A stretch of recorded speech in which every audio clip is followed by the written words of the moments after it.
Halo sahabatku. Selamat datang kembali di channel Cerita Momo. Apa kabar kalian hari ini? Momo harap kalian semua sehat dan selalu dalam lindungannya ya. Hari ini, Momo membawakan sebuah kisah yang sangat emosional. Sebuah kisah tentang pengorbanan seorang ibu yang tak terucap, dan pengkhianatan yang paling menyakitkan dari orang terdekat. Tapi sebelum kita masuk ke ceritanya, Momo mau minta dukungan kalian dulu nih. Jangan lupa tekan tombol like dan subscribe ya, supaya kalian nggak ketinggalan kisah-kisah seru lainnya. Dan yuk, kita absen dulu. Tulis nama kalian, asal kota, dan ketik kata hadir di kolom komentar di bawah. Momo ingin tahu siapa saja sahabat setia yang sudah standby hari ini. Sudah siap? Tarik napas dalam-dalam, siapkan tisu kalian, dan mari kita mulai kisahnya. Hari itu langit tampak mendung, seolah mengerti perasaan gundah yang tiba-tiba menyergap hati Wulan sepanjang perjalanan pulang dari kantor. Sejak siang tadi, perasaannya tidak enak. Bayangan wajah ibunya, Bu Ririn, terus menari-nari di pelupuk matanya. Wulan mempercepat langkah kakinya begitu turun dari taksi online tepat di depan pagar rumah minimalis yang ia tempati bersama suaminya, Afif, dan ibunya. Biasanya, jam segini Bu Ririn sudah duduk di teras sambil menyiram tanaman kesayangannya, atau aroma masakan lezat sudah tercium hingga ke halaman depan. Namun sore ini, rumah itu sunyi senyap. Hening yang mencekam. Pintu depan sedikit terbuka, membuat jantung Wulan berdegup kencang. "Assalamualaikum, Bu?" "Afif?" panggil Wulan sambil mendorong pintu. Tidak ada jawaban. Hanya suara detak jam dinding yang terdengar begitu keras. Wulan melangkah masuk ke ruang tengah. Tas kerjanya seketika terlepas dari genggaman dan jatuh berdebam ke lantai, saat matanya menangkap pemandangan yang membuat dunianya seakan berhenti berputar. Di sana, di atas karpet ruang tengah, Bu Ririn terduduk dengan posisi tubuh yang aneh. Tubuh wanita parubaya itu gemetar hebat, seolah sedang kedinginan yang luar biasa, namun keringat dingin membasahi pelipisnya. Mulutnya sedikit terbuka, kaku, dan tidak bisa mengeluarkan suara selain erangan lirih yang menyayat hati. "Ibu!" teriak Wulan histeris. Ia langsung menghambur memeluk tubuh ibunya yang terasa dingin dan kaku. Mata Bu Ririn melotot menatap Wulan. Ada genangan air mata di sana. Tatapan itu menyiratkan ketakutan, kepanikan, dan sesuatu yang ingin disampaikan namun tertahan di tenggorokan yang terkunci. Wulan mencoba mengguncang bahu ibunya pelan. "Ibu kenapa? Apa yang terjadi, Bu?" bicara sama Wulan. Wulan menangis, tangannya gemetar mengusap wajah ibunya yang pucat pasi. Tidak ada respon gerakan, hanya getaran tubuh yang semakin kencang dan air liur yang mulai menetes dari sudut bibir ibunya yang kaku. Tiba-tiba, suara langkah kaki terdengar dari arah kamar utama. Afif, suami Wulan, keluar dengan wajah datar. Pakaiannya rapi, seolah ia baru saja bersiap-siap atau justru baru selesai melakukan sesuatu. Wajahnya begitu dingin, kontras dengan kepanikan yang melanda Wulan. Ia berdiri menjulang di dekat mereka, menatap ibu mertuanya tanpa sedikit pun rasa iba. "Mas Afif, ibu kenapa? Kenapa kamu diam saja di situ? Cepat bantu aku," bentak Wulan, emosinya meledak melihat suaminya hanya diam mematung. Afif menghela napas panjang, seolah terganggu dengan teriakan istrinya.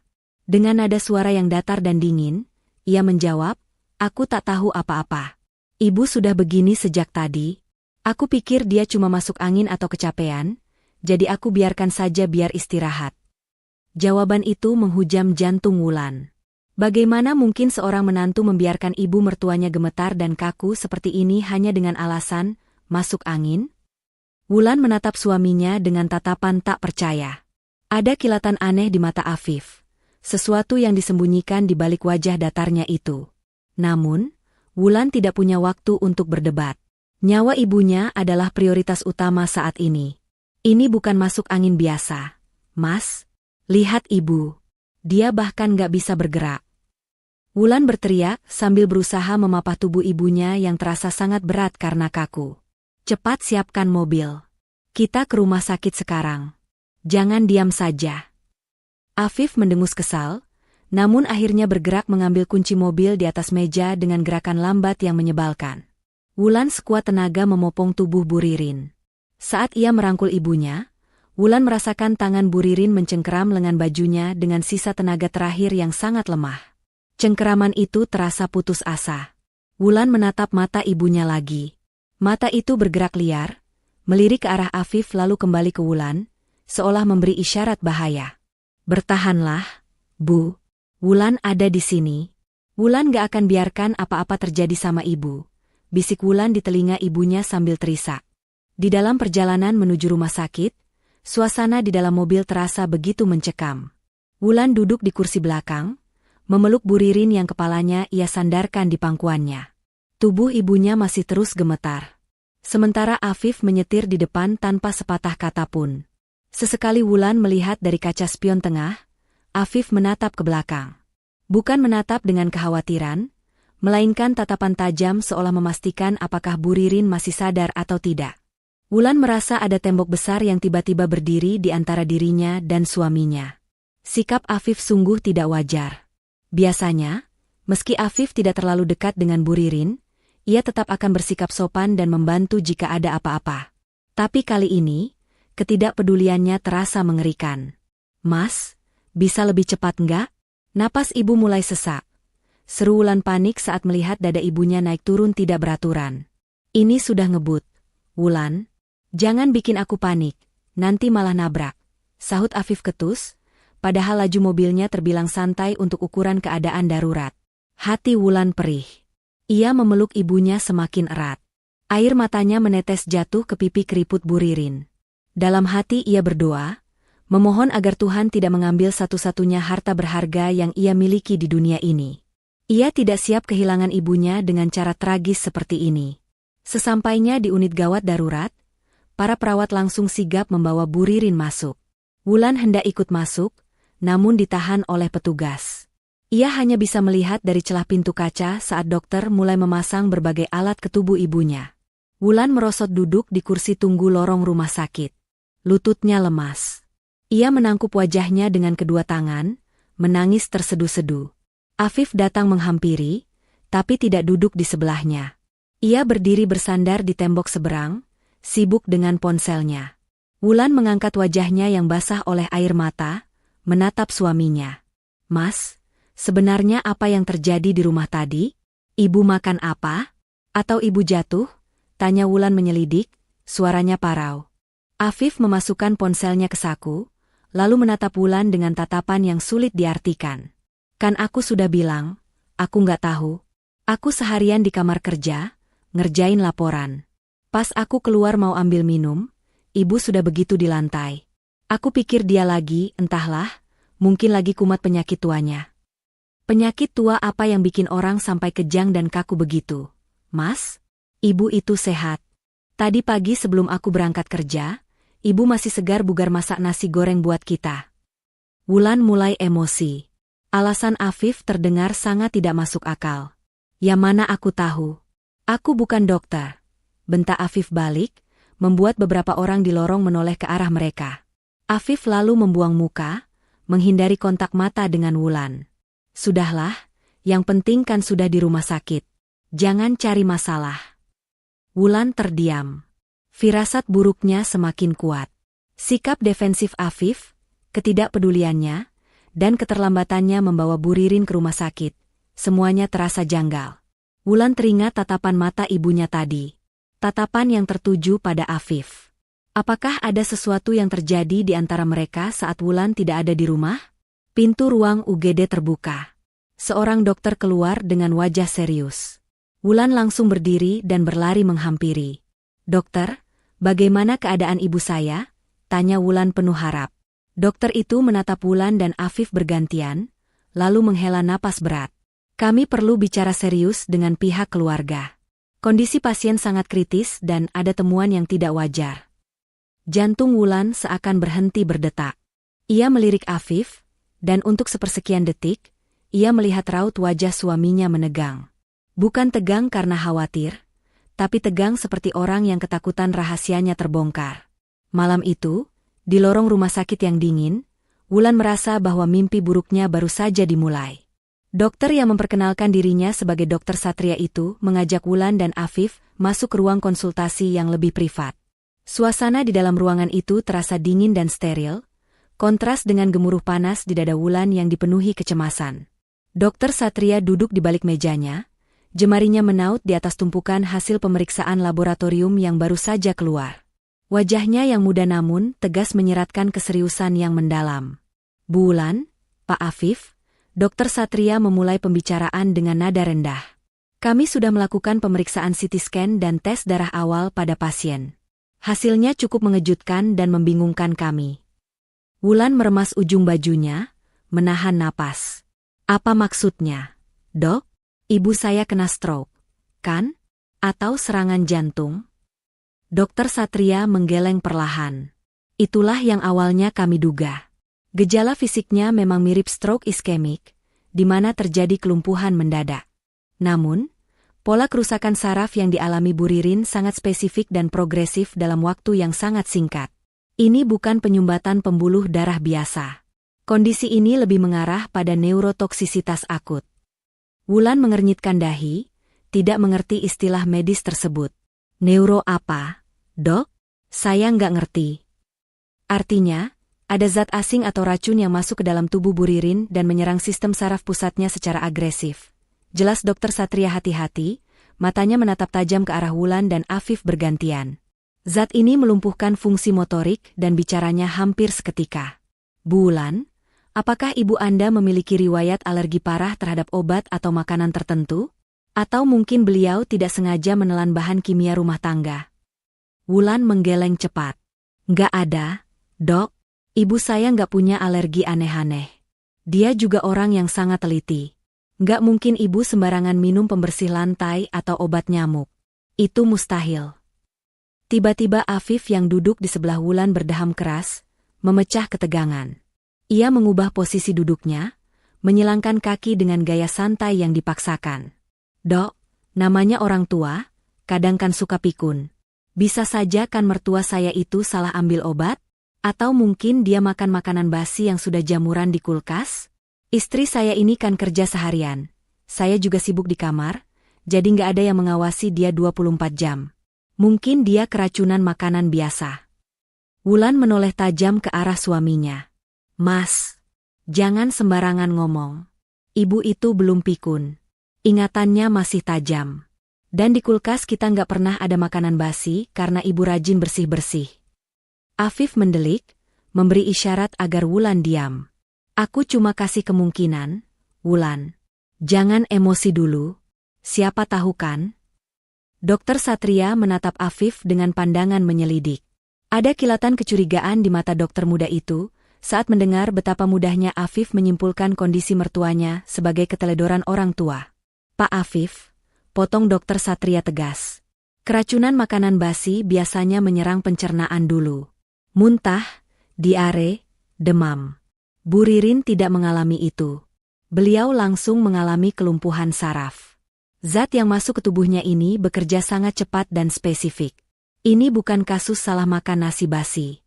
Kami curiga ada zat kimiawi dosis tinggi yang tertelan." Wajah Afif sedikit memucat mendengar penjelasan lugas dokter itu. Jakunnya bergerak naik turun saat ia menelan ludah. Ya terserah dokter lah. Dokter kan ahlinya. Terus sekarang gimana? Ibu mertua saya bisa sembuh, kan? Tanyanya dengan nada yang terdengar ingin cepat menyudahi pembicaraan. "Kami akan berusaha semaksimal mungkin," jawab Dokter Satria, namun nadanya tidak terdengar optimis.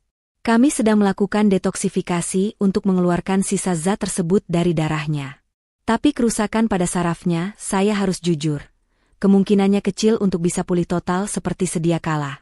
Saat ini Bu Ririn dalam kondisi koma buatan untuk menstabilkan fungsi organ vitalnya. Kita harus menunggu 24 jam ke depan yang merupakan masa kritis." Dunia Wulan rasanya runtuh mendengar vonis itu. Kemungkinan kecil untuk pulih total. Bayangan ibunya yang lincah, yang selalu menyambutnya dengan senyum hangat, kini terancam hilang selamanya, berganti dengan sosok yang terbaring kaku tak berdaya. Air mata Wulan tumpah lagi tak terbendung. "Lakukan apa saja, Dok. Tolong selamatkan ibu saya. Berapapun biayanya, saya akan usahakan," Isak Wulan memohon. "Tentu, Bu Wulan. Kami akan pantau terus. Oh ya, Satu hal lagi, Dokter Satria menahan mereka saat hendak beranjak. Sesuai prosedur rumah sakit, jika ada indikasi keracunan zat tak wajar seperti ini, kami wajib melaporkan temuan medis ini ke pihak berwajib untuk penyelidikan lebih lanjut, apakah ini murni kecelakaan atau ada unsur lain.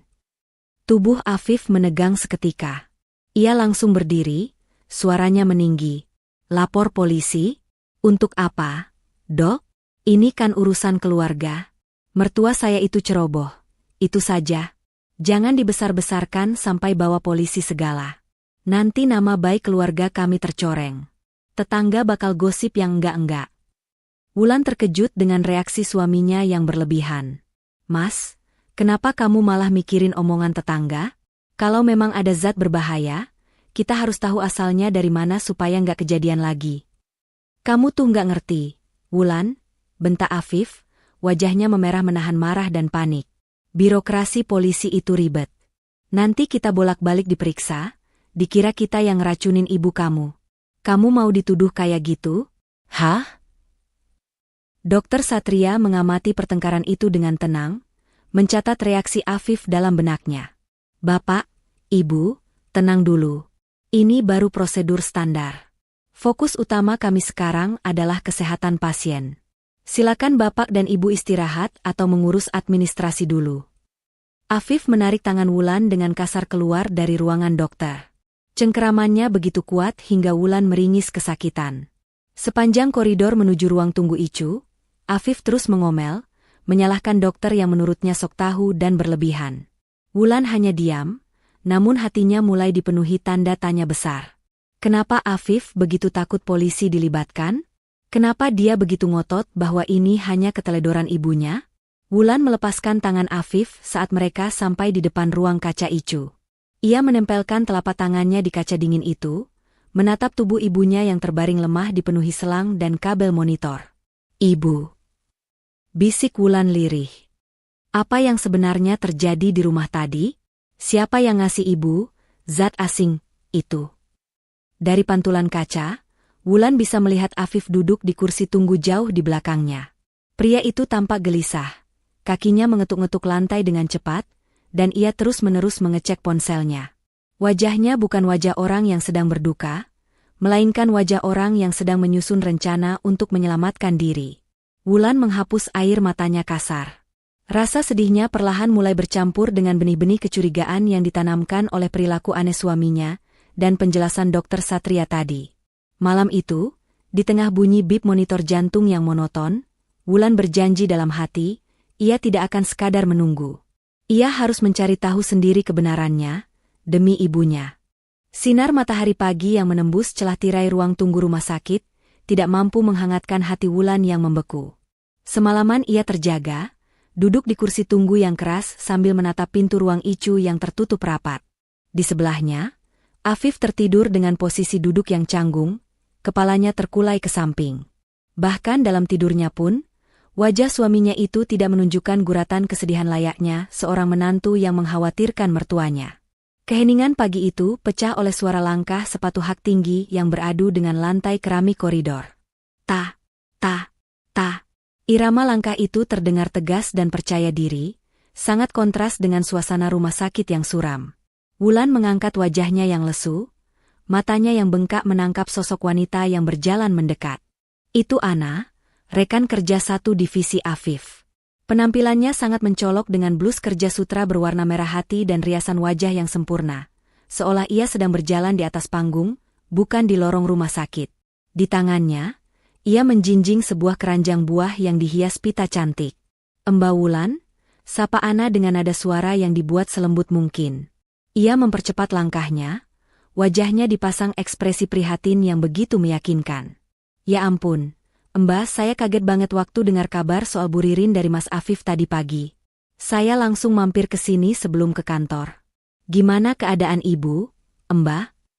Wulan memaksakan seulas senyum tipis, meski hatinya merasa ada yang janggal.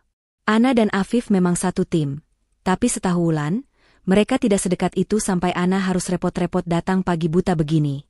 Terima kasih ya, Ana, sudah repot-repot datang. Ibu, kondisinya masih belum stabil. Masih koma. Suara percakapan mereka membuat Afif terbangun. Pria itu tersentak kaget. Matanya mengerjap bingung. Namun, begitu kesadarannya terkumpul dan melihat siapa yang berdiri di hadapan istrinya, tubuh Afif menegang seketika. Ada kilatan panik yang sangat jelas di matanya, seolah kedatangan Ana adalah sebuah kesalahan fatal. "Ana, kamu ngapain kesini?" tanya Afif dengan suara serak, namun nadanya terdengar tajam dan defensif, seolah memberi kode agar wanita itu tidak macam-macam. Ana menoleh ke arah Afif, dan untuk sepersekian detik, Wulan melihat senyum Ana berubah. Senyum itu bukan senyum sopan pada atasan atau rekan kerja, melainkan senyum intim yang menyeratkan rahasia. "Loh, Mas Afif kok gitu? Saya kan mau jenguk Bu Ririn. Kita kan satu kantor sudah kayak keluarga, wajar dong saya khawatir." Jawaban itu terdengar masuk akal, tapi insting Wulan menangkap sinyal bahaya. Suasana di antara Afif dan Ana terasa padat dan penuh ketegangan tersembunyi. Namun, Wulan terlalu lelah untuk menganalisis lebih jauh. Ia hanya ingin fokus pada ibunya. "Duduk dulu, An. Maaf ya, saya belum sempat mandi dan ganti baju, jadi berantakan begini," ujar Wulan sopan. Ana duduk di kursi kosong di sebelah Afif, meletakkan keranjang buahnya di lantai. "Nggak apa-apa, Mbak Wulan. Wajar kok, namanya juga lagi musibah." "Oh iya, Mbak Wulan pasti belum sarapan kan? Muka Mbak pucat banget loh. Mending Mbak cari bubur ayam atau kopi dulu di kantin bawah. Biar segar sedikit. Biar saya yang jagain di sini sebentar sama Mas Afif." Tawaran itu terdengar sangat manis dan penuh perhatian. Perut Wulan memang terasa perih karena maagnya mulai kambuh. Ia menatap Afif, berharap suaminya itu yang menawarkannya makan, tapi Afif hanya diam sambil memijit pelipisnya, menghindari tatapan mata Wulan. "Boleh deh. Aku titip tas sebentar ya. Cuma sebentar kok. Aku beli roti aja di minimarket bawah," kata Wulan akhirnya, menyerah pada rasa laparnya. "Iya, Mbak, santai aja. Jangan buru-buru," sahut Ana dengan senyum manis yang merekah lebar. Wulan bangkit berdiri, meraih dompet kecilnya, dan berjalan gontai menuju lorong lift.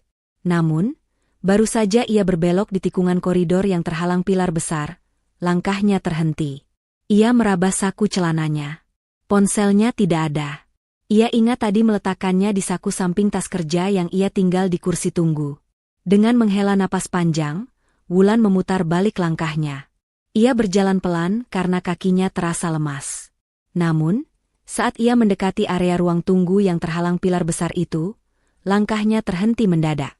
Suara desisan tajam tertangkap telinganya. Itu suara Ana, tapi nadanya berubah 180 derajat. Tidak ada lagi kelembutan, yang ada hanya nada dingin penuh tuntutan. "Kamu gimana sih kerjaannya? Katanya dosisnya sudah pas. Kenapa dia masih hidup?" desis Ana dengan suara tertahan namun penuh emosi. Jantung Wulan seakan berhenti berdetak. Ia membeku di balik pilar, menahan napas sekuat tenaga. Tubuhnya merapat ke dinding dingin, telinganya dipasang tajam-tajam. "SSTT. Pelankan suaramu, gila ya?" Terdengar suara Afif membalas dengan bisikan panik.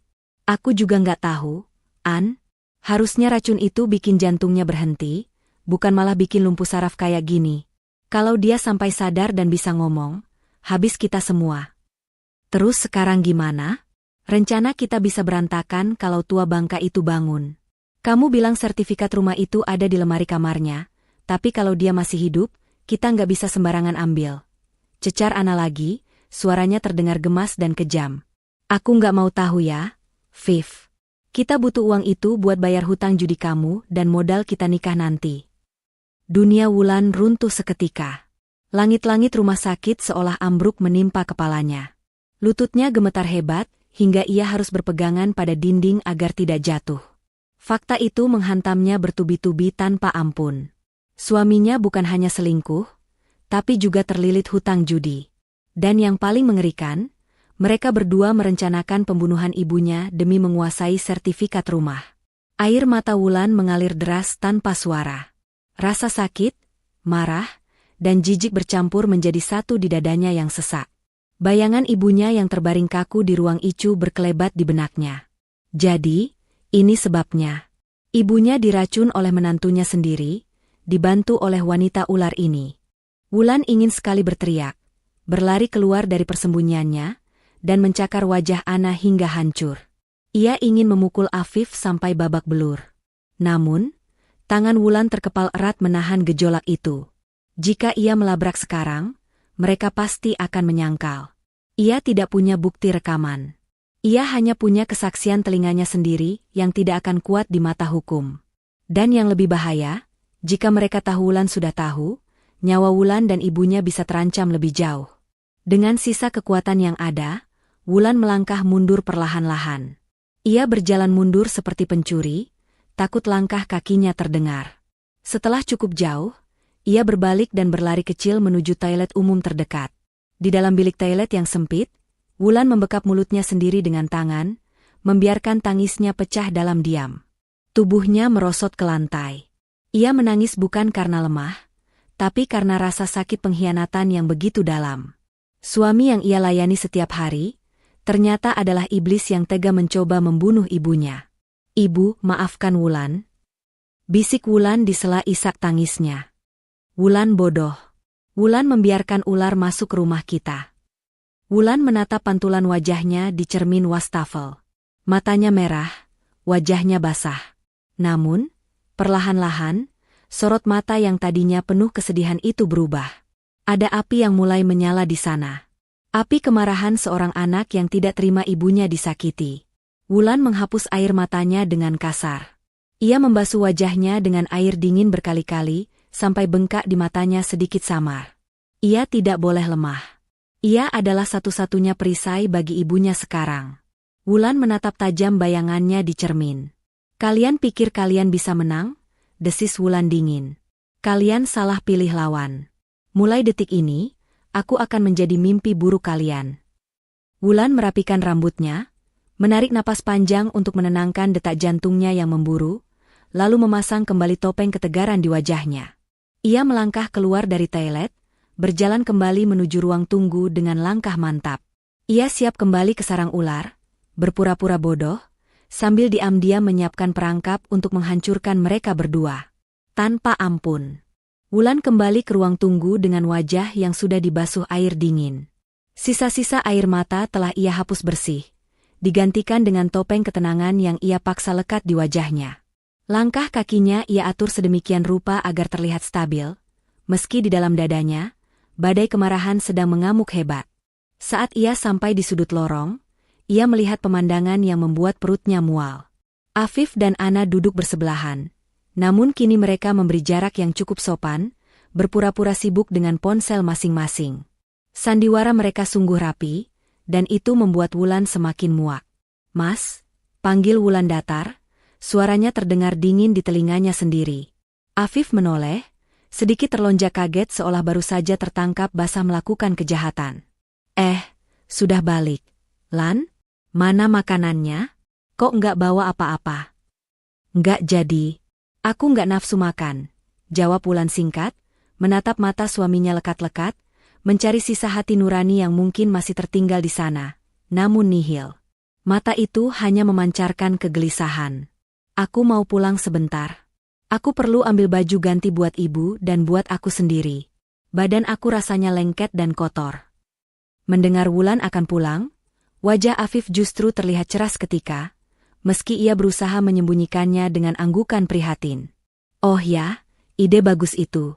Kamu memang kelihatan kusut banget. Pulanglah, mandi air hangat biar segar. Istirahat sebentar juga nggak apa-apa. Biar aku yang jaga ibu di sini." Kalimat itu terdengar begitu manis, namun di telinga Wulan, itu terdengar seperti pengusiran. Afif jelas ingin Wulan pergi agar ia bisa bebas mengatur rencana busuknya bersama Ana tanpa gangguan. Wulan menoleh ke arah Ana yang masih duduk dengan senyum palsu yang terpatri di bibirnya. "Titip Mas Afif sebentar ya, Ana. Maaf merepotkan." "Ah, nggak repot kok, Mbah. Hati-hati di jalan ya, Mbah. Jangan ngebut-ngebut, pikiran harus tenang," sahut Ana dengan nada sok bijak yang membuat tangan Wulan gatal ingin menamparnya. Tanpa menjawab lagi, Wulan membalikkan badan dan berjalan cepat meninggalkan mereka. Ia butuh udara segar.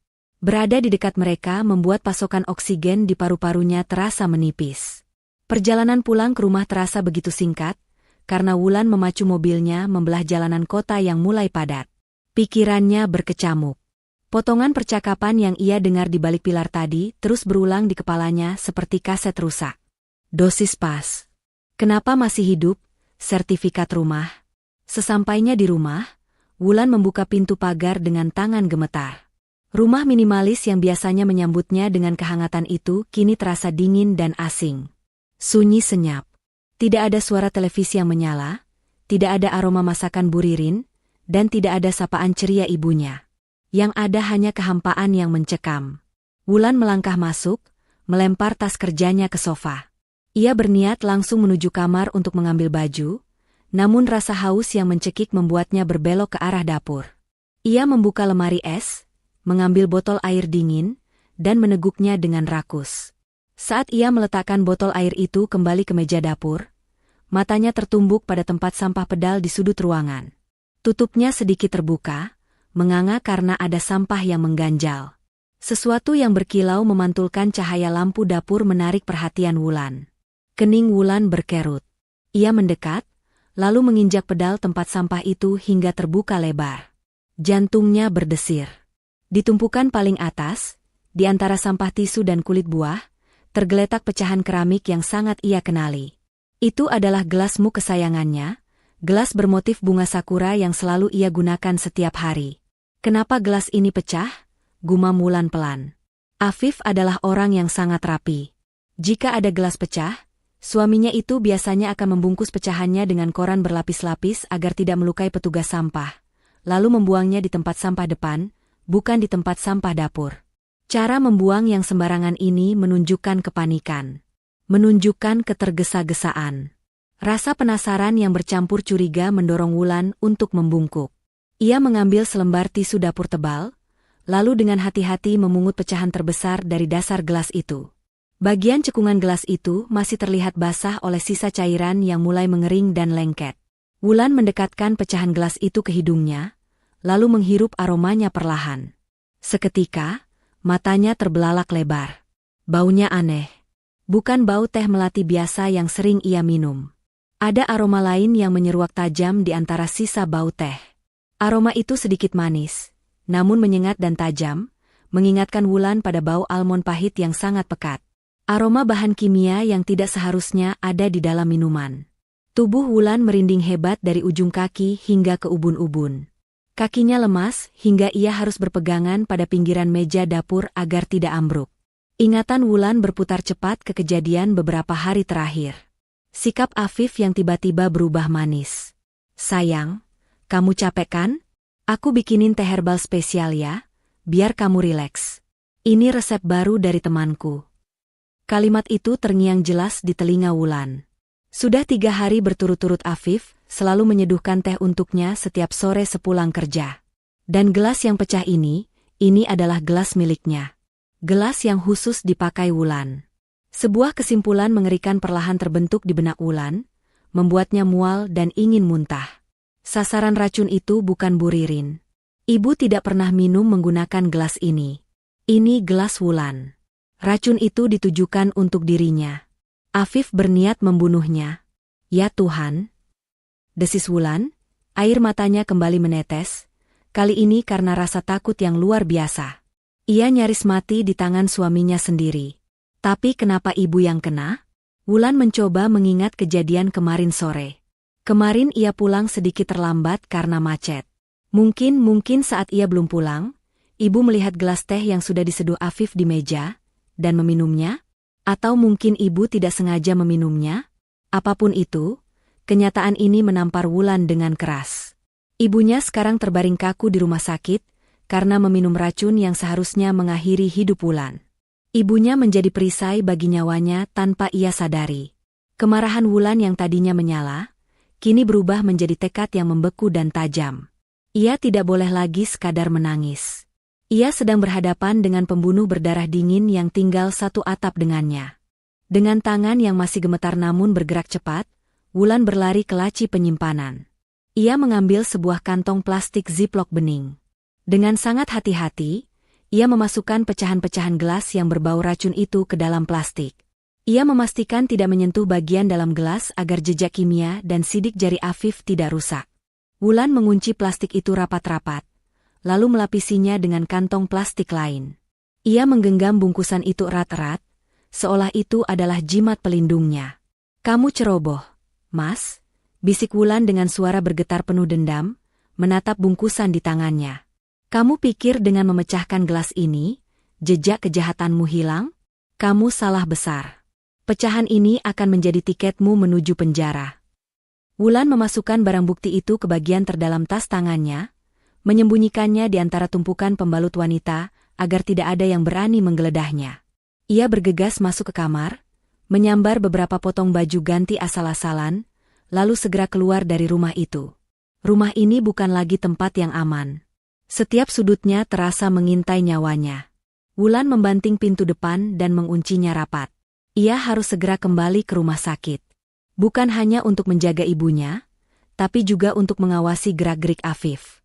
Sekarang ia tahu seberapa nekat suaminya itu. Ia tidak bisa membiarkan Afif berduaan terlalu lama dengan ibunya yang tak berdaya. Siapa tahu, karena gagal membunuh Wulan, Afif akan mencoba menyelesaikan pekerjaan yang belum tuntas pada saksi kunci satu-satunya, Bu Ririn. Wulan memacu mobilnya kembali ke rumah sakit dengan tatapan nyalang menatap jalanan. Perang baru saja dimulai, dan Wulan bersumpah ia yang akan memenangkannya. Wulan baru saja hendak memutar kunci kontak mobilnya, ketika sebuah ketukan pelan di kaca jendela, samping menghentikan gerakannya. Jantungnya yang masih berpacu kencang akibat penemuan pecahan gelas beracun tadi serasa mau copot.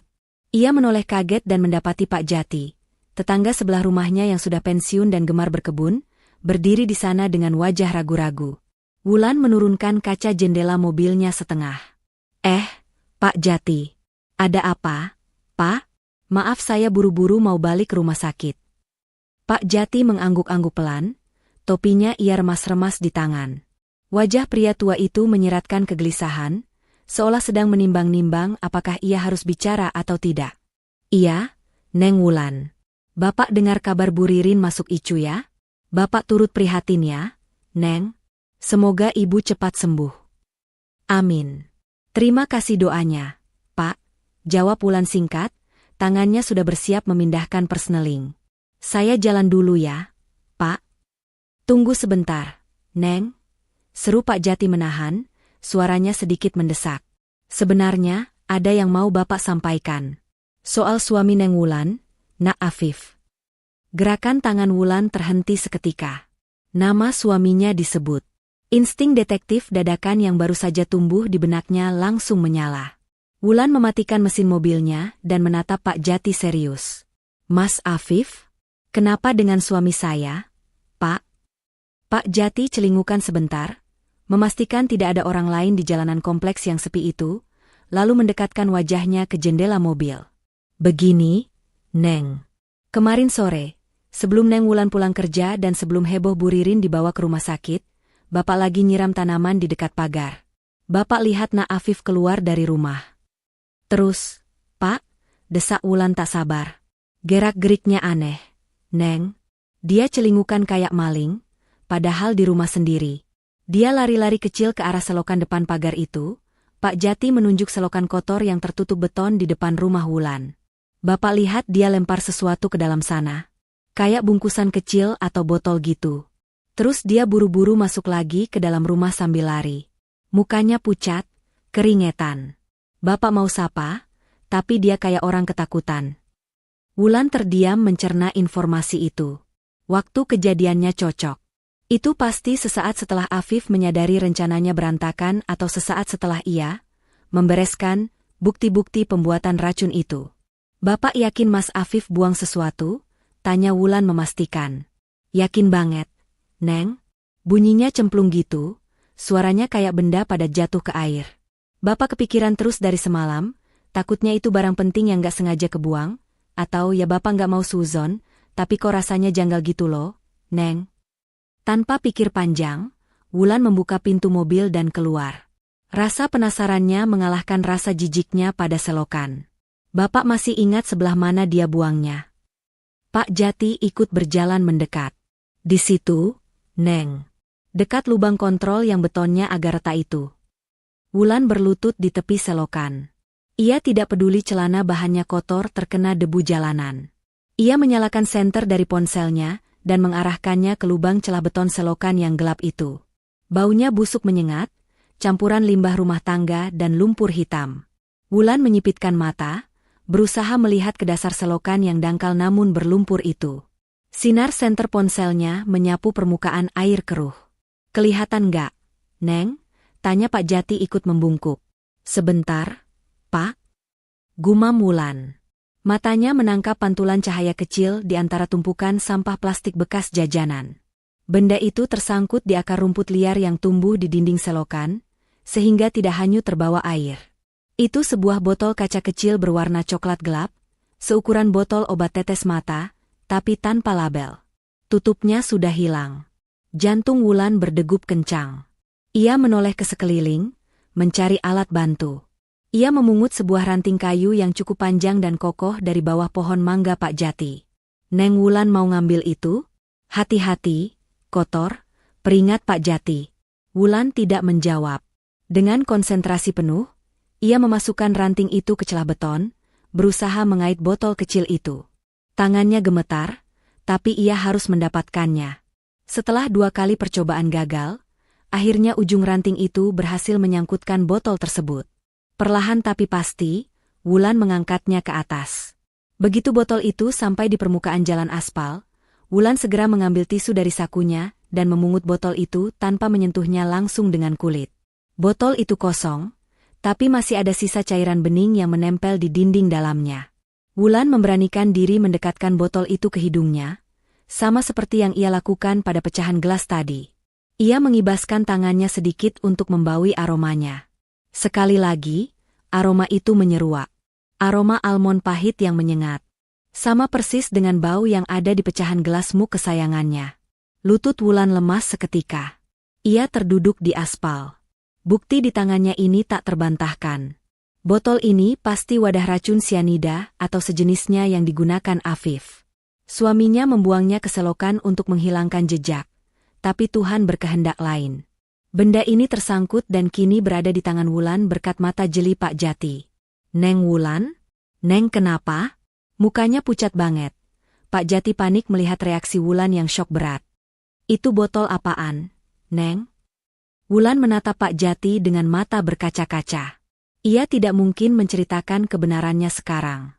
Itu terlalu berbahaya. Gak apa-apa, Pak. Wulan berusaha mengatur napasnya yang sesak.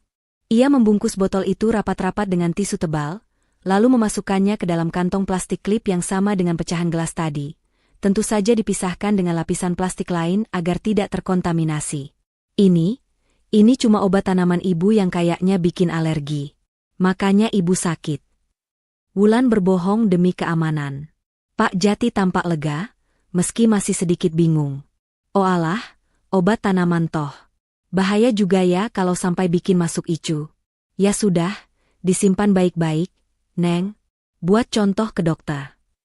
Wulan bangkit berdiri, membersihkan lututnya. Ia menatap Pak Jati penuh rasa terima kasih. Tanpa tetangga tua ini, mungkin ia tidak akan pernah menemukan kepingan puzzle mematikan ini. Terima kasih banyak ya, Pak Jati. Informasi Bapak sangat berharga buat saya. Tolong jangan bilang ke Mas Afif kalau saya ambil botol ini ya. Pak, saya takut dia merasa bersalah karena teledor buang obat sembarangan, pinta Wulan dengan alasan yang dibuat-buat. Siap, Neng. Bapak ngerti. Bapak diam saja. Yang penting Neng Wulan dan Bu Ririn sehat. Janji Pak Jati tulus. Wulan mengangguk, lalu bergegas kembali masuk ke mobil. Ia melempar tasnya ke jok samping dengan kasar. Di dalam tas itu, kini tersimpan 2 bukti kejahatan suaminya, pecahan gelas sasaran pembunuhan, dan botol racun sumber petaka. Saat mobilnya melaju meninggalkan kompleks perumahan, wajah Wulan mengeras. Tidak ada lagi air mata. Yang ada hanya tatapan dingin menatap jalan raya. Kamu pikir kamu pintar, Mas? Desis Wulan, mencengkeram setir mobil erat-erat hingga buku-buku jarinya memutih. Kamu buang racun itu di depan rumah, berharap hanyut dan hilang selamanya. Tapi kamu lupa, kejahatan tidak akan pernah bisa tertutup rapat. Sekarang, aku pegang lehermu. Wulan menginjak pedal gas lebih dalam. Ia harus segera kembali ke rumah sakit sebelum Afif dan Ana melakukan sesuatu yang lebih gila lagi pada ibunya. Firasatnya mengatakan, malam ini akan menjadi malam yang panjang dan berbahaya. Ia harus sampai di sana tepat waktu untuk menjadi perisai bagi ibunya, sekaligus menjadi hakim bagi suaminya. Rumah itu terasa begitu sunyi, namun kesunyian kali ini bukan lagi membawa ketenangan, melainkan mencekam. Setelah mendengar kesaksian Pak Jati tentang Afif yang membuang sesuatu dengan tergesa-gesa ke selokan, langkah kaki Wulan terasa berat saat memasuki ruang tengah. Pikirannya berkecamuk, mencoba menyangkal dugaan mengerikan yang mulai tumbuh di kepalanya, namun nalurinya berteriak sebaliknya. Wulan berdiri terpaku di depan sofa panjang berwarna krem, tempat di mana ia menemukan ibunya, Bu Ririn, tergeletak kaku beberapa hari yang lalu. Bayangan tubuh ibunya yang gemetar hebat dengan mulut terkunci kembali menghantuinya. "Kenapa ibu ada di sini waktu itu?" gumam Wulan pelan. Biasanya jam segitu ibu ada di kamar atau di teras belakang. Mata Wulan menyapu sekeliling sofa. Ia merasa ada sesuatu yang terlewatkan. Sesuatu yang mungkin ingin disampaikan ibunya namun terbungkam oleh kelumpuhan mendadak itu. Wulan berlutut, tangannya meraba sela-sela bantalan sofa. Kosong. Ia meraba bagian bawah bantal duduk. Jari-jarinya menyentuh sesuatu yang keras dan bersisi. Jantung Wulan berdegup kencang. Ia menarik benda itu keluar. Itu adalah sebuah buku harian kecil bersampul kulit imitasi warna coklat, yang sudah agak terkelupas di ujungnya. Wulan mengenalnya. Itu buku catatan harian Bu Ririn. Ibunya sering menulis resep masakan, jadwal pengajian, atau sekadar curahan hati di sana. Dengan tangan gemetar, Wulan membuka buku itu. Halaman-halaman awal berisi tulisan tangan Bu Ririn yang rapi dan tegak bersambung, mencatat pengeluaran belanja atau doa-doa harian. Wulan membalik halaman demi halaman dengan cepat, mencari catatan terakhir. Lalu, ia menemukannya. Di halaman terakhir yang terisi, tintanya tampak berbeda. Tulisannya bukan lagi tegak bersambung yang indah, melainkan goresan-goresan kasar, tajam, dan berantakan. Seperti ditulis dengan tangan yang gemetar hebat, atau dalam keadaan panik yang luar biasa. Tulisan, "Cakar ayam," itu seolah menyeratkan ketakutan yang mendalam. Wulan mendekatkan buku itu ke wajahnya, menyipitkan mata untuk membaca tulisan yang nyaris tidak terbaca itu. Tanggal 12. Sore. Napas Wulan tercekat. Itu adalah tanggal kejadian. Aku melihatnya. Di dapur. Afif, dia memasukkan bubuk putih ke dalam cangkir teh Wulan. Teh herbal kesukaan Wulan. Darah di tubuh Wulan serasa berhenti mengalir. Matanya memanas, namun ia memaksa dirinya untuk terus membaca. Wajah Afif dingin sekali. Dia tersenyum sendiri. Jah, dia mau mencelakai putriku. Dia mau membunuh Wulanku. Air mata Wulan menetes jatuh membasahi kertas itu, membuat tintanya sedikit melebar. Wulan sebentar lagi pulang. Aku tidak punya waktu.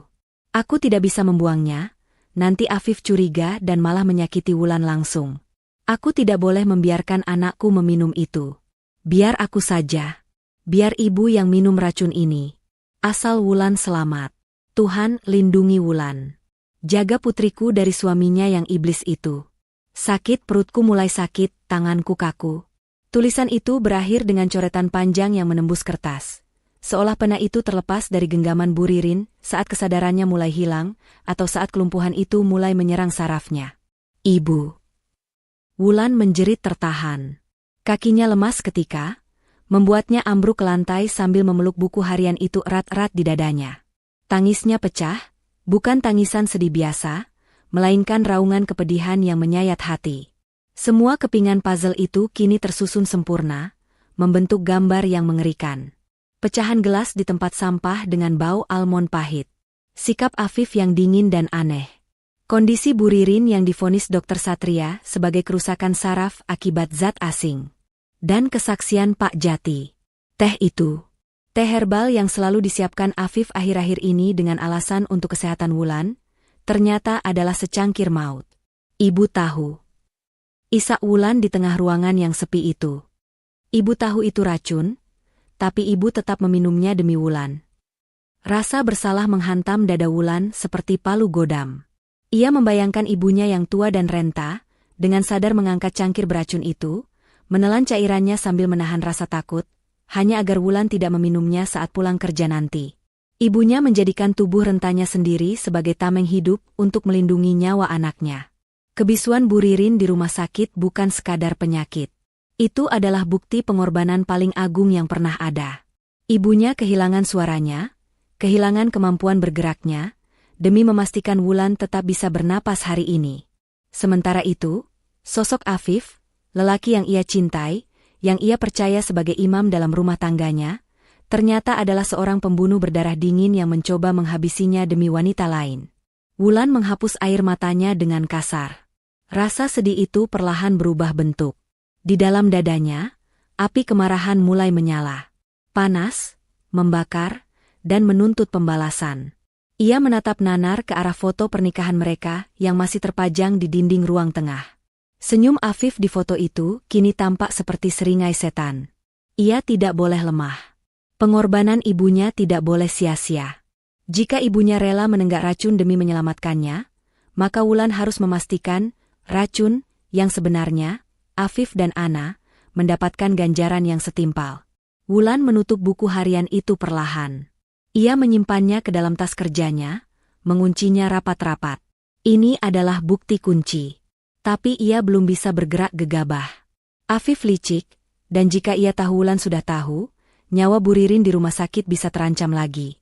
Wulan berdiri, merapikan rambut dan pakaiannya.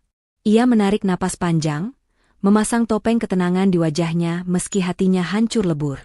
"Tunggu aku, Bu," bisik Wulan dengan tatapan tajam yang baru, tatapan seorang anak yang siap berperang demi ibunya. Drama ini baru saja dimulai. Perjalanan kembali ke rumah sakit terasa seperti menembus kabut tebal yang mencekik. Sepanjang jalan, tangan Wulan mencengkeram kemudi mobil begitu erat hingga buku-buku jarinya memutih. Di kursi samping, tas kerjanya yang berisi buku harian ibu tergeletak seperti bom waktu yang siap meledak. Setibanya di rumah sakit, Wulan tidak langsung masuk. Ia berdiri lama di depan pintu ruang rawat inap nomor 305, mengatur napasnya yang memburu.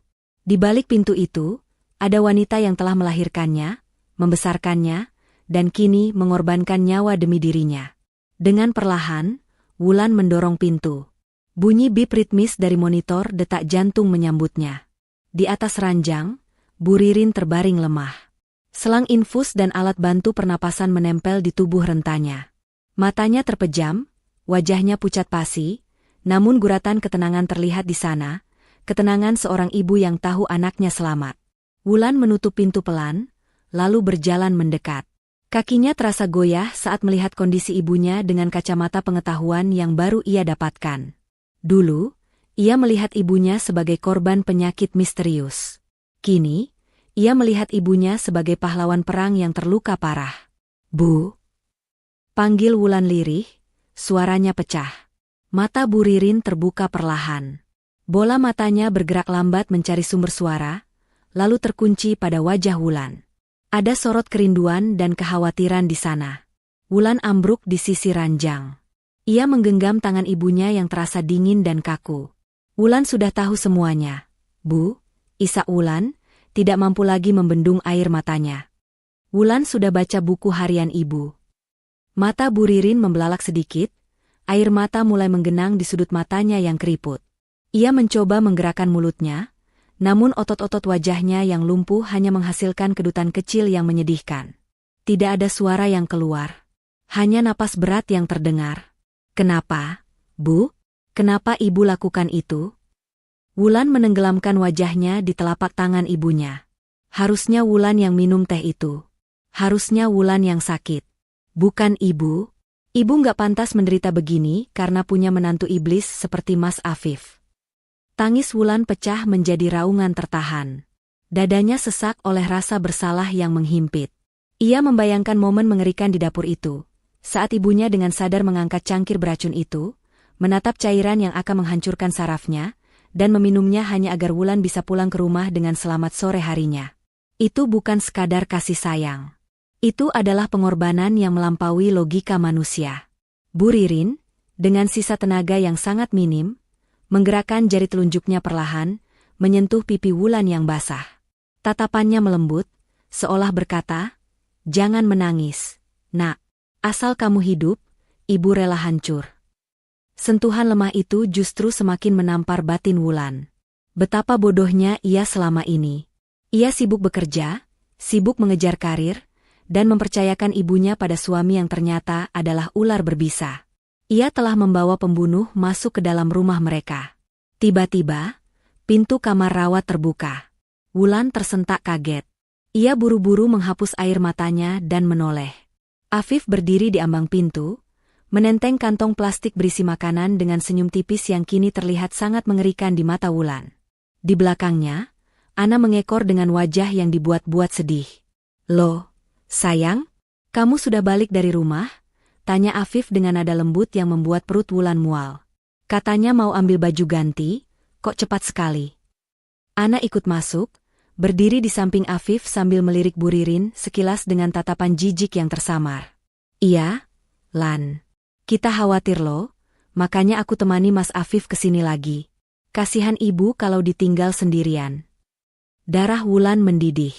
Rasanya ia ingin berteriak sekarang juga. Ia ingin melempar buku harian itu ke wajah Afif, mencakar wajah munafik Ana, dan menyeret mereka ke kantor polisi. Jantungnya berdegup kencang, memompa amarah ke seluruh pembuluh darahnya.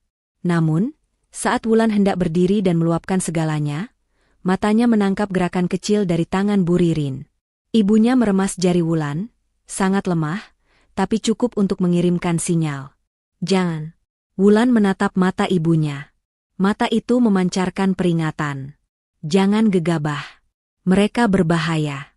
Wulan tersadar. Jika ia mengamuk sekarang, Afif dan Ana pasti akan menyangkal. Bukti buku harian itu mungkin kuat, tapi Afif licik.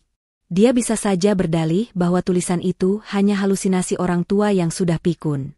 Tanpa bukti fisik racun atau pengakuan langsung, mereka bisa lolos, dan nyawa Bu Ririn akan semakin terancam karena mereka tahu rahasianya sudah terbongkar. Wulan harus bermain cantik. Ia harus menjadi aktris yang lebih hebat dari mereka. Wulan menarik napas panjang, menelan kembali semua caci maki yang sudah di ujung lidah. Ia memaksakan otot wajahnya untuk membentuk ekspresi lelah dan putus asa, bukan ekspresi marah. Aku cuma gak kuat lihat kondisi ibu, Mas," jawab Wulan dengan suara parau yang dibuat sealamiah mungkin. Ia berdiri, menghampiri Afif, dan membiarkan suaminya itu memeluknya. Rasanya menjijikkan. Pelukan Afif terasa seperti lilitan ular sanca. Aroma parfum Afif bercampur dengan parfum wanita lain, parfum Ana, menusuk hidungnya. "Sabar ya, sayang," ujar Afif sambil mengusap punggung Wulan, lalu matanya melirik ke arah Ana sambil tersenyum licik di belakang punggung Wulan. "Dokter bilang harapan sembuhnya tipis, kan? Kita harus ikhlas kalau sewaktu-waktu ibu pergi." "Iya, Lan," timpal Ana dengan nada sok bijak. "Kadang melepaskan itu lebih baik daripada melihat orang tua menderita terus." Kata-kata mereka terdengar seperti harapan agar Bu Ririn cepat mati. Wulan mengetatkan rahangnya, namun ia mengangguk pelan di pelukan Afif. "Kalian benar," gumam Wulan pelan, melepaskan pelukan itu. Ia menatap Afif dan Ana bergantian dengan tatapan kosong yang ia manipulasi. Mungkin ibu memang tidak akan bertahan lama. Afif tampak lega mendengar itu. Waspadanya menurun. Ia mengira Wulan sudah pasrah. Tapi di dalam hati, Wulan berteriak lantang, "Kalian salah besar. Ibu akan bertahan. Justru kalian yang tidak akan bertahan lama." Wulan berbalik menatap ibunya lagi. Dalam diam, mereka membuat kesepakatan batin. Wulan akan menjadi perisai bagi ibunya, dan ibunya akan menjadi saksi bisu kejatuhan dua pengkhianat ini. Kebenaran memang menghancurkan hati Wulan hari ini, tapi kebenaran itu juga yang akan menjadi senjata paling mematikan untuk menghancurkan hidup Afif dan Ana esok hari. "Mas, Ana," kata Wulan tiba-tiba, suaranya kini terdengar lebih stabil namun penuh misteri. "Tadi aku sempat bicara dengan Dokter Satria di lorong." Afif dan Ana langsung menegang. "Oh ya? Dia bilang apa?" tanya Afif cepat. Wulan menatap mereka lekat-lekat, lalu tersenyum tipis. Sangat tipis. "Nanti saja aku ceritakan. Sekarang aku mau suapin ibu dulu, walau cuma lewat selang. Kalian tunggu di luar sebentar ya. Afif dan Ana saling pandang dengan cemas, lalu mengangguk ragu dan keluar ruangan. Begitu pintu tertutup, Wulan kembali menggenggam tangan ibunya. Kali ini cengkeramannya kuat dan penuh tekad. Air matanya sudah kering. Tunggu pembalasanku, Mas, desis Wulan pada ruang kosong itu. Wulan melangkah keluar dari kamar rawat inap dengan langkah yang sengaja dibuat ringan, seolah beban ribuan ton baru saja diangkat dari pundaknya. Di ruang tunggu, Afif sedang duduk sambil memijat pelipisnya, sementara Ana berpura-pura sibuk dengan ponselnya. Ketegangan menggantung di udara di antara mereka berdua, sebuah kecemasan yang coba disembunyikan di balik topeng kepedulian. Melihat Wulan keluar, Afif segera menegakkan punggungnya. "Gimana, sayang? Ibu sudah tidur?" tanyanya, matanya menyelidik ekspresi Wulan. Wulan tersenyum lebar, senyum yang membutuhkan seluruh kekuatan jiwanya untuk dibentuk. Ia duduk di samping Afif dan meraih tangan suaminya itu. Tangan Afif terasa dingin dan lembab.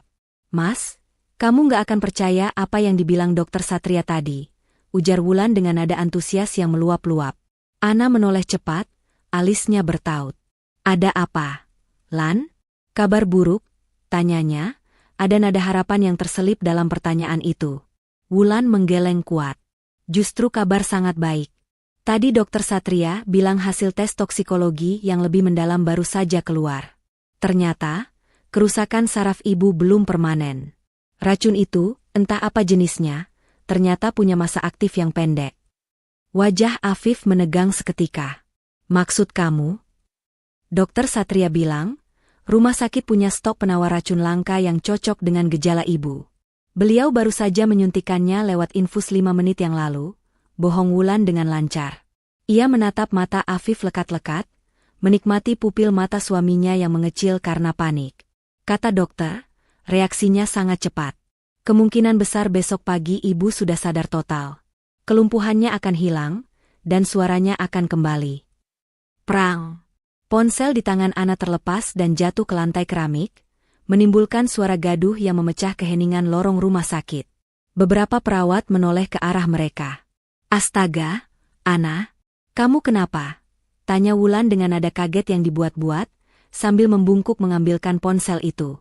Layarnya retak, retak seperti ketenangan di wajah Ana saat ini. Maaf, Lan. Tanganku licin," gagap Ana.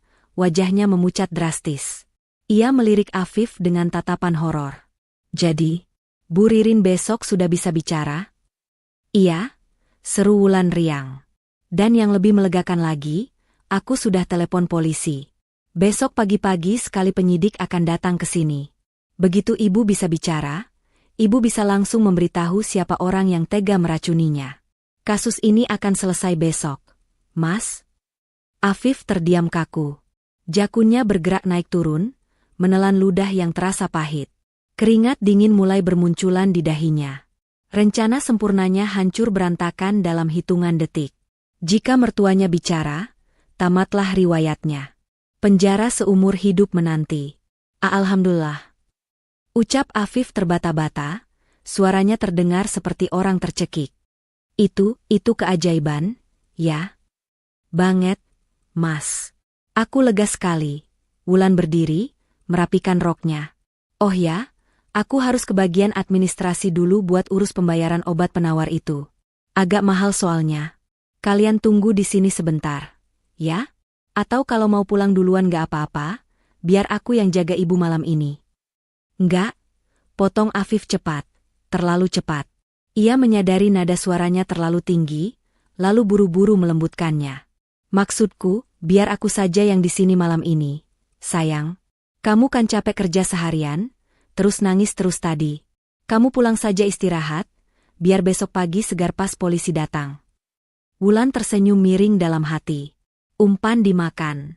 Afif ingin menyingkirkannya agar bisa membereskan ibu malam ini juga. "Duh, kamu perhatian banget sih, Mas," kata Wulan lembut. "Tapi aku nggak tega ninggalin ibu. Begini saja, aku turun dulu ke kantin cari kopi sama urus administrasi. Nanti aku balik lagi." Tanpa menunggu jawaban, Wulan berbalik dan berjalan menuju lift. Begitu pintu lift tertutup dan membawanya turun, senyum Wulan lenyap seketika, berganti dengan tatapan dingin yang tajam. Ia tidak menuju kantin. Ia menuju ruang keamanan, CCTV, di lantai dasar di mana Dr. Satria dan 2 orang polisi berpakaian preman sudah menunggu. Sementara itu, di ruang tunggu lantai 3. Begitu bayangan Wulan menghilang di tikungan koridor, Afif langsung menarik lengan Ana dengan kasar, menyeretnya ke sudut lorong yang sepi dekat tangga darurat. "Gimana ini, Mas?" desis Ana panik, suaranya bergetar hebat. "Kamu bilang racun itu dosis tinggi. Kamu bilang dia bakal lumpuh total selamanya atau mati pelan-pelan. Kenapa tiba-tiba ada penawarnya?" Afif mengacak-acak rambutnya frustrasi. Napasnya memburu. "Aku nggak tahu. Orang yang jual racun itu bilang nggak ada obatnya. Dokter sialan itu pasti pakai obat eksperimental. Kalau besok orang tua itu bicara, kita habis, Mas." Ana mencengkeram kerah ke meja Afif. Matanya liar ketakutan. "Aku nggak mau dipenjara. Karirku, hidupku, semua bakal hancur. Lakukan sesuatu." Afif menepis tangan Ana, matanya menyalang gelap. Insting bertahan hidupnya mengambil alih akal sehatnya. Ia menatap pintu kamar 305 dengan tatapan membunuh. "Dia nggak boleh bicara," geram Afif pelan. "Dia nggak boleh melihat matahari terbit besok." "Maksud kamu?" "Kita harus habisi dia malam ini. Sekarang.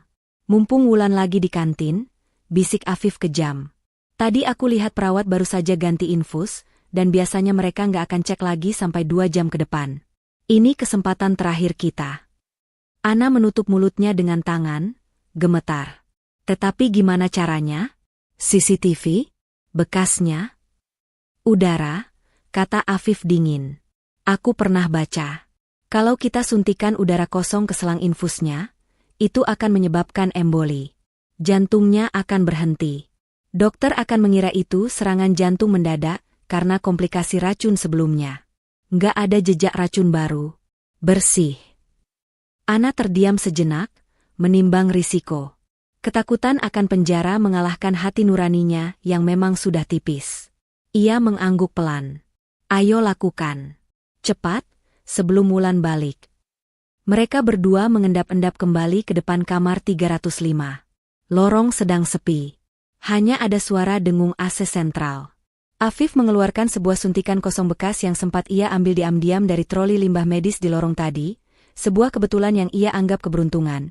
Padahal itu adalah kelalaian yang disengaja oleh pihak rumah sakit atas instruksi Wulan dan Dr. Satria. "Kamu jaga pintu," perintah Afif pada Ana. "Enggak, aku ikut masuk. Aku harus pastiin dia mati," tolak Ana, takut ditinggal sendirian di luar. Afif mendengus, lalu membuka pintu kamar rawat pelan-pelan. Ruangan itu remang-remang, hanya diterangi lampu tidur kecil. Bunyi monitor detak jantung terdengar stabil. Bip, bip, bip. Mereka masuk dan menutup pintu perlahan. Afif mendekati ranjang. Dilihatnya wajah mertuanya yang tampak tidur tenang. Ada rasa benci yang menyeruak di dadanya. Orang tua ini, kenapa susah sekali matinya? "Maaf ya, Bu," bisik Afif tanpa rasa penyesalan. "Ibu terlalu banyak tahu." Afif meraih selang infus yang menggantung. Ia menempelkan ujung jarum suntik kosong ke katup karet infus. Tangannya sedikit gemetar, tapi tekadnya bulat.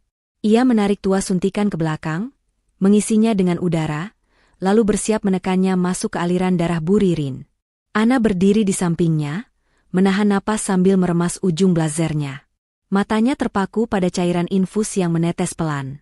Di detik Afif hendak menekan suntikan itu, tiba-tiba lampu ruangan menyala terang benderang. Klik.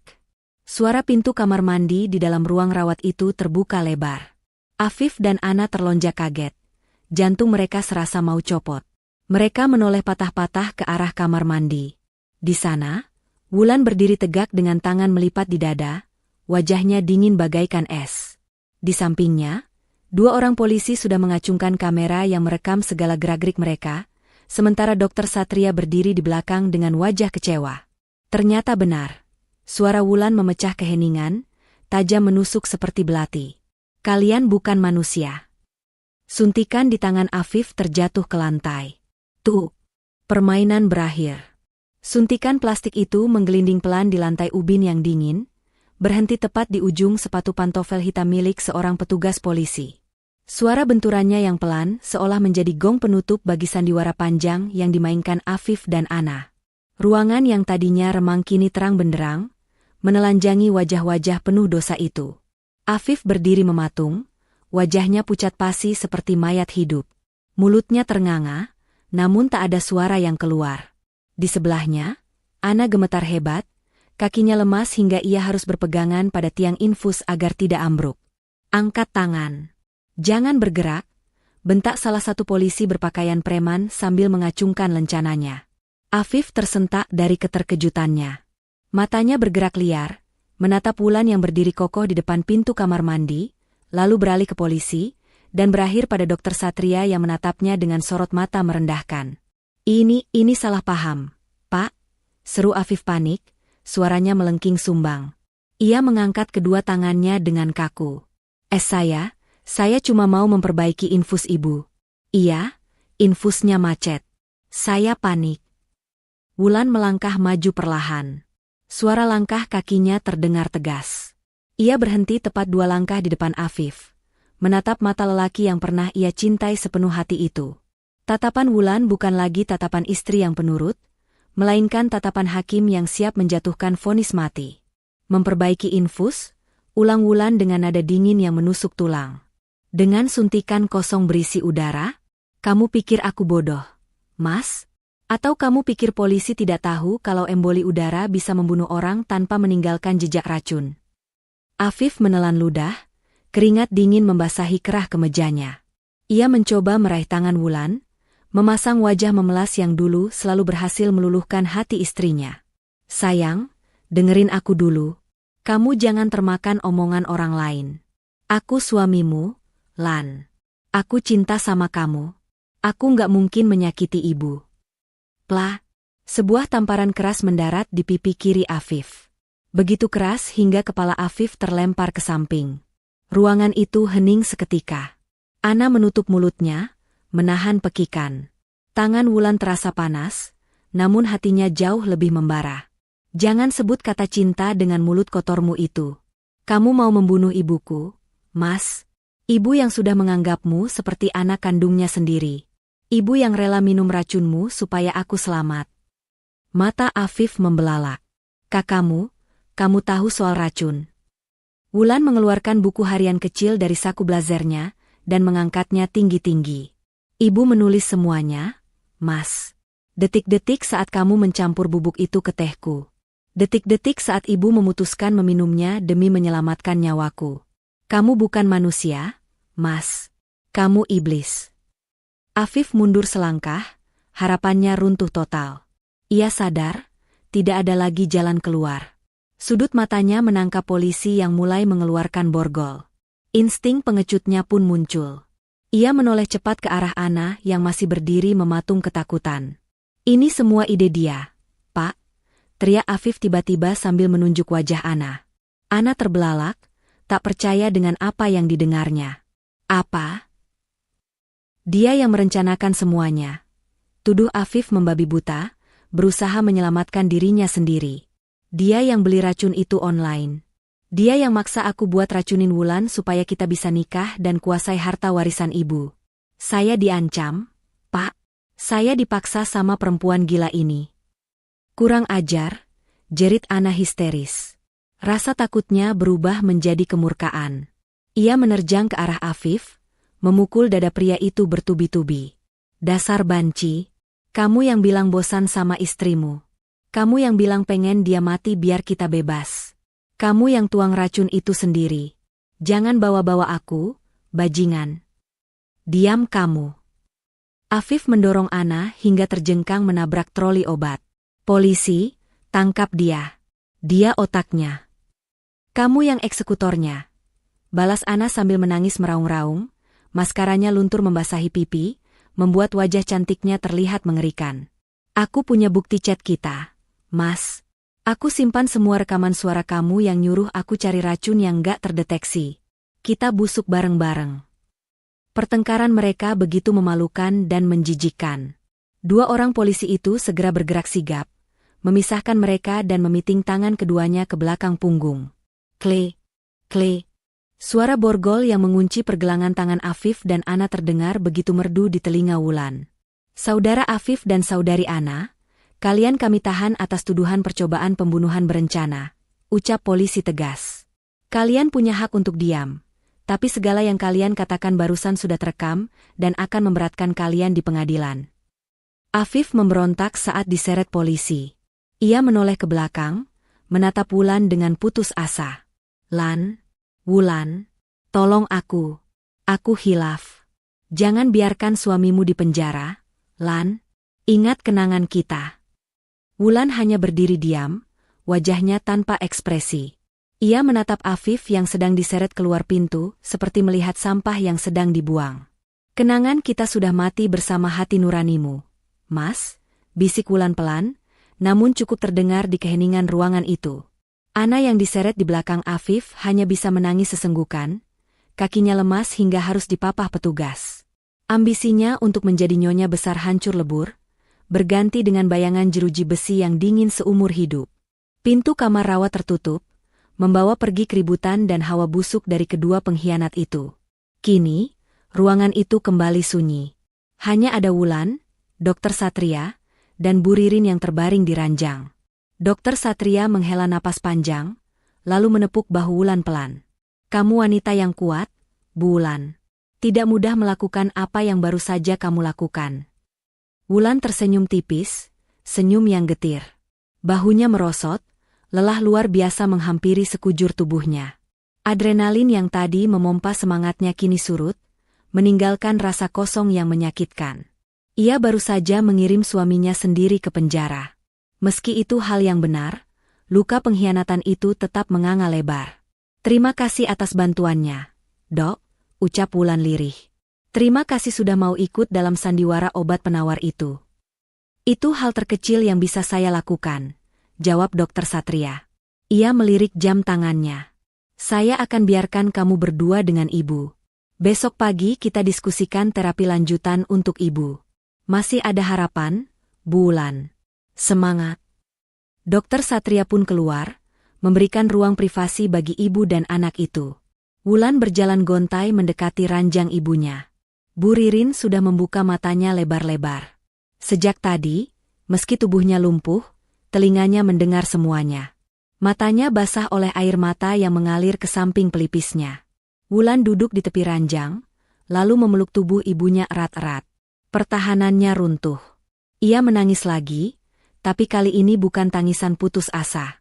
Ini adalah tangisan pelepasan. Tangisan seorang anak yang berhasil melindungi satu-satunya harta berharga yang ia miliki. Sudah selesai, Bu? Isak Wulan di pelukan ibunya yang diam. Mereka sudah pergi. Mereka nggak akan bisa nyakitin kita lagi. Bu Ririn tidak bisa membalas pelukan itu. Tangannya masih terkulai lemah di sisi tubuh. Tapi tatapan matanya yang tertuju pada Wulan memancarkan kelegaan yang luar biasa. Sudut bibirnya berkedut sedikit, mencoba membentuk senyum bangga. Malam itu, di dalam kamar rawat yang sunyi, Wulan tidur sambil menggenggam tangan ibunya.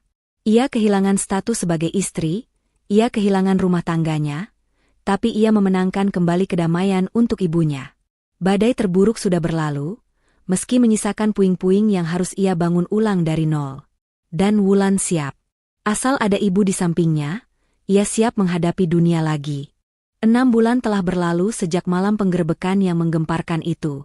Musim telah berganti, dedaunan di pohon maple taman rehabilitasi medis kini mulai berguguran, menciptakan karpet alami berwarna oranye kecoklatan yang indah. Suasana sore itu begitu tenang, kontras sekali dengan badai kehidupan yang sempat memporak-porandakan dunia Wulan setengah tahun lalu. Wulan mendorong kursi roda perlahan menyusuri jalan setapak berbatu di taman itu. Di kursi roda tersebut, duduk sosok wanita yang paling ia cintai di dunia ini, Bu Ririn. Wajah ibunya kini terlihat lebih segar. Pipinya mulai berisi, meski tubuh bagian kirinya masih kaku dan suaranya tak kunjung kembali. Racun itu memang telah pergi, namun jejak kehancuran yang ditinggalkannya pada saraf Bu Ririn bersifat permanen.